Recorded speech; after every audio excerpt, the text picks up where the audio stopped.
Assalamualaikum warahmatullahi wabarakatuh. Pada kesempatan kali ini kita akan belajar tentang penilaian risiko. Nah, pada pertemuan kali ini kita akan belajar gimana sih cara menilai risiko, atau dalam istilah asingnya adalah risk assessment. Nah, pada pertemuan sebelumnya kita sudah bahas tentang bagaimana cara mengidentifikasi potensi bahaya atau identification hazard atau potential hazard.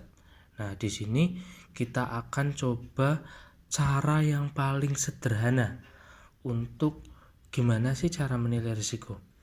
Nah, di dalam menilai risiko ada urutan-urutan yang harus dipenuhi. Yang pertama, kita definisikan risiko dulu. Risiko menurut ilmu K3 atau setaranya adalah kombinasi antara kemungkinan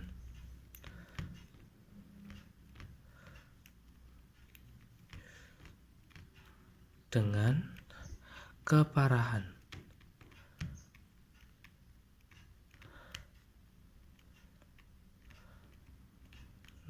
Keparahan.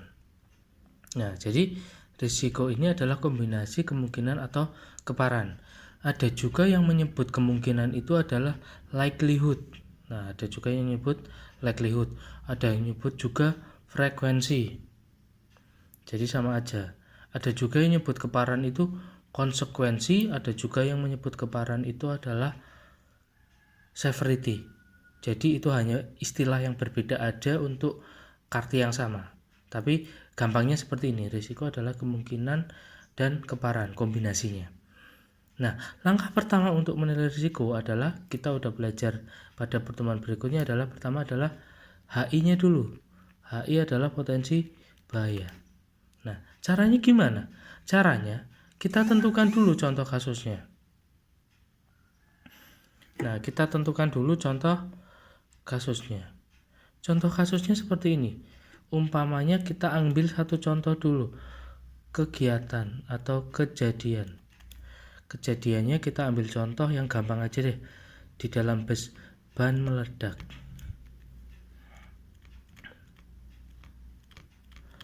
Nah, ban meledak. Nah, untuk menilai risiko berarti dibutuhkan data, kedua data ini, kemungkinan dan data keparahan. Nah, untuk data kemungkinan dulu kita ambil. Kita buat range frekuensinya dulu. Kemungkinan atau frekuensi sama aja ya, frekuensi. Saya akan coba buat frekuensinya. Contoh gini, ini bisa subjektif, bisa dilakukan dengan keputusan bersama antara manajemen, dan bisa berdasarkan pengalaman. Tapi untuk contoh kita gampang aja. Contoh gini, kita kategorikan yang gampang dulu aja. Jadi low, medium, high, 3 aja, atau rendah, sedang, tinggi. Nah, untuk low, kejadian ban meledak itu kita latihan dulu pura-puranya lah. Kita buat frekuensinya. Umumnya kejadiannya adalah 0 sampai 5 dalam 1 tahun. Nah, kemudian untuk M-nya kita anggap 6 sampai 10 dalam 1 tahun. High berapa? Lebih dari 10 dalam 1 tahun.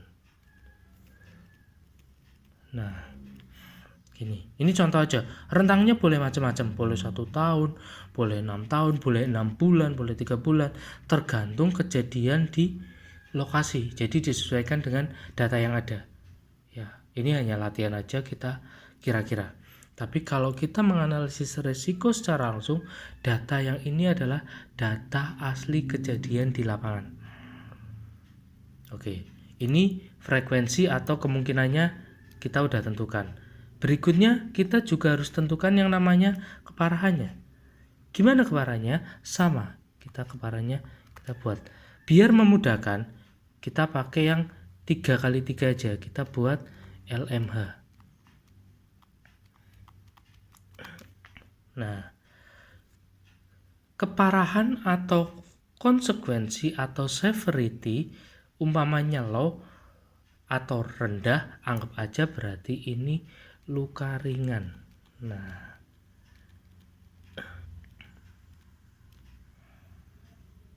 ya, luka ringan. Kemudian medium apa? Luka berat.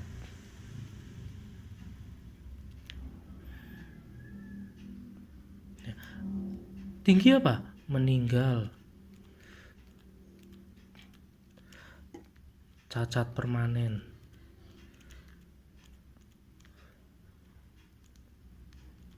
Nah, ini boleh seperti ini.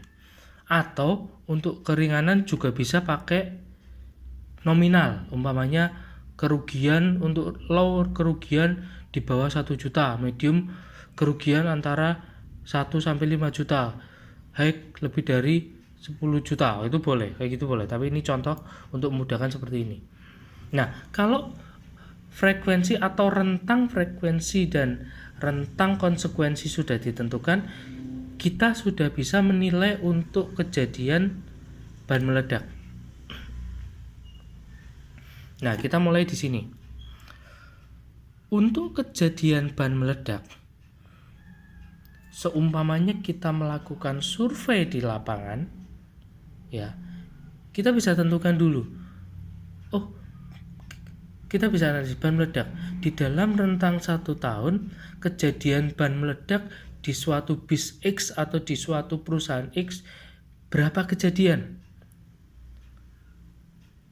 gitu ya. Oh, anggap aja kejadian data. Nah, ada kejadiannya berarti 10 kejadian, berarti masuk kategori M. Kemudian dari kejadian itu, efek yang ditimbulkan dari ban meledak apa? Oh, paling hanya luka-luka ringan dari penumpangnya aja. Oh, berarti keparahannya hanya luka ringan. Anggapannya seperti itu. Ini berdasarkan kejadian di lapangan nyatanya. Makanya luka ringan berarti masuk di L. Setelah itu kita bisa hitung risikonya. Gimana cara ngitung risikonya? Risikonya bisa dihitung dari definisi di atas. Risiko adalah kombinasi antara kemungkinan dan keparahan. Nah, di sini bisa dilihat tabel. Ini adalah tabel dasar atau tabel baku versi 3x3. Ini adalah tabel paling sederhana di dalam penilaian risiko dengan format 3x3. Nah, kita masukkan ke tabel dari hasil data ini. Ya, kita masukkan tabel dari hasil data ini. Tadi 10 kejadian masuk ke kategori M. Berarti M ini kejadian apa? Kemungkinan, ya kan? Kemungkinan terjadinya itu ada 10, berarti masuk M. Berarti di sini masuk kategori frekuensi. Ya, adalah frekuensinya adalah di sini nih, M.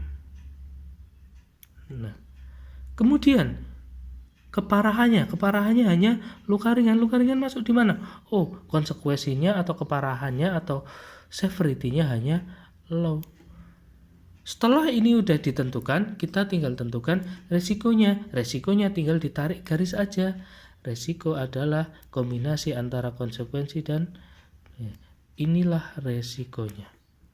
Jadi resikonya untuk ban meledak adalah low.